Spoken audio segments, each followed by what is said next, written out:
Hello everyone, I'm Elisha from Blockconnectors and we're at our third crypto night tonight, and I have here with us John Harris, the CDO of SmarTract. Very nice to have you here with us. Very nice to meet you, John. Jim. So tell us a bit more about yourself and how you got into this whole blockchain cryptocurrency space. Sure. So as you mentioned, I'm the CTO of SmarTract, but also SmarTract is actually the first blockchain product from a company called Sinex. Sonics, okay. And Sinex is an existing digital signature service in the cloud. Mhm. So the whole idea of sending documents through a workflow to get them signed by various individuals across a variety of vertical markets. But we grew up, our company grew up from public key infrastructure and straight up digital signatures. So the kind of old-fashioned, what we used to call crypto. Mhm.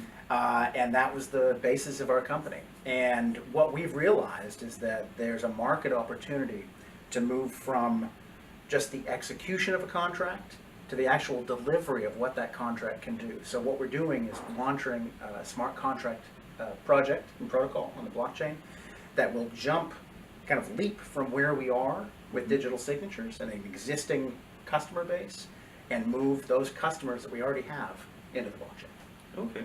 So has your project already been implemented with your clients? The blockchain aspect of it is still in a proof of concept stage, Okay. but our existing product has been in place for over a decade. Okay. So we actually currently process over 40 million PDF contracts today. Wow, that's actually quite a huge number. Yes. So what do we see, moving to the future with blockchain? What are the differences that, moving your existing business onto the blockchain, what can the users actually expect? What more can you expect from Sonics? Well, I think one of the key things that we learned Mhm. in working with cryptography from an early time is that when we first approached it, we talked a lot about public key infrastructure and certificates.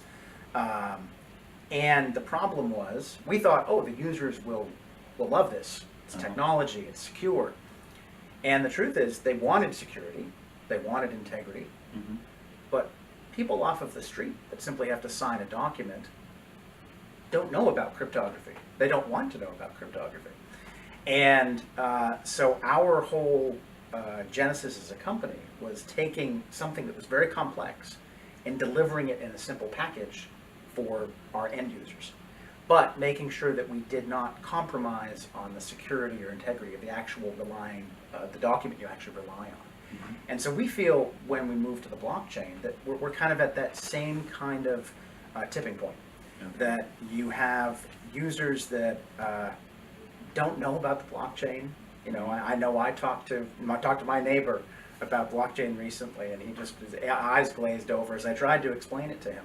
And it's that same kind of thing. I think there's a lot of, and we're at a very early nascent stage in this Mhm. technology, but I think what it's going to come down to, and what I heard at the Consensus Conference today, is it's got to be simple to use. And you cannot put a lot of that technology in. It doesn't mean you completely hide it or get rid of it, but you have to put a simple layer on top of it. And that's what we're hoping, since we've already done that with digital signatures and doing that kind of cryptography, we feel we can take that same experience and bring it into the world of smart contracts. And smart contracts, as a user off the street would think about a contract that's smart. Not necessarily, it's still the programmatic smart contract, but something that's a little more their speed. Okay, so you're building a solution that helps the adoption of not just cryptocurrencies but blockchain as well. But then the users may not necessarily need to know what's happening on the back end. They just have to interact with a very simple solution, an app, for example, and they're actually able to process all these smart contracts between themselves. Right. All right. So there's actually a lot of like B2C, B2B use cases that we have for SmarTract. Do you want to share a bit more about that? Yes. So one of the advantages that we have coming into this is that, as I mentioned, we have an existing customer base, Mhm. and we have pursued a partnership model Okay. where we work with companies kind of at the top of their game who offer services to very particular vertical markets, and then we integrate our software with them. So one example in the United States is we partner with a company called ZipLogix. Okay. And they are the largest real estate forms software provider in the US. Over 1 million real estate agents use their platform. Okay. And they white label our digital signing product. Mm-hmm. So they're already moving documents through our system and executing them. So it's just one little step more.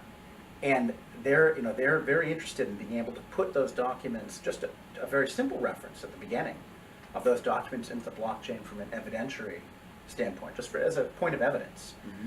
But they can see the value of then, what we're hoping to do is build out extended smart contracts that not just, oh look, there's a smart contract, but that it gives out reminders, it Okay. does payments, it can establish when certain events will happen. So that's one vertical market experience. We also integrate with a company called Pershing, Mm-hmm. which not many people are familiar with the name, but they're a division of BNY Mellon Bank, and they process over 40% of all brokerage accounts in the United States. And that is a potential network of about 50 million accounts that get Okay. opened up with their system. And they exclusively use, again, our platform to sign account opening documents and forms. So again, it's that just one step away from the blockchain, and that's really what we hope we can provide, is that a lot of these companies by themselves are still, they're thinking about the blockchain, but if we waited for them, we'd still, It'd be too late. we'd be waiting too late. So Yeah. we want to help propel them into the blockchain with our own architecture. Okay, so that's actually a very interesting roadmap that you have ahead of us. When can we expect an implementation of your solutions? So we're hoping to hit an MVP later this year Okay. with the kind of initial POC that we've already started building, and then start to build out what we're calling helper dApps, which are Okay. essentially dApps that will extend the capabilities of those smart contracts later this year. And then we have a roadmap that stretches out about 2 years from now.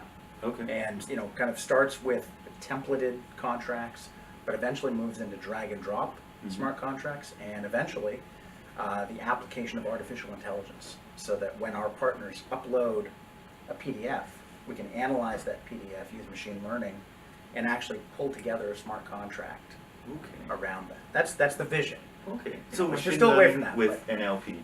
Yeah. Okay, that's actually a very interesting concept. Yeah. So, if let's say I'm just a regular person who's not currently using your service, and I'm interested in this product, where can I go to maybe sign up to use the service, or where can I go to learn more about?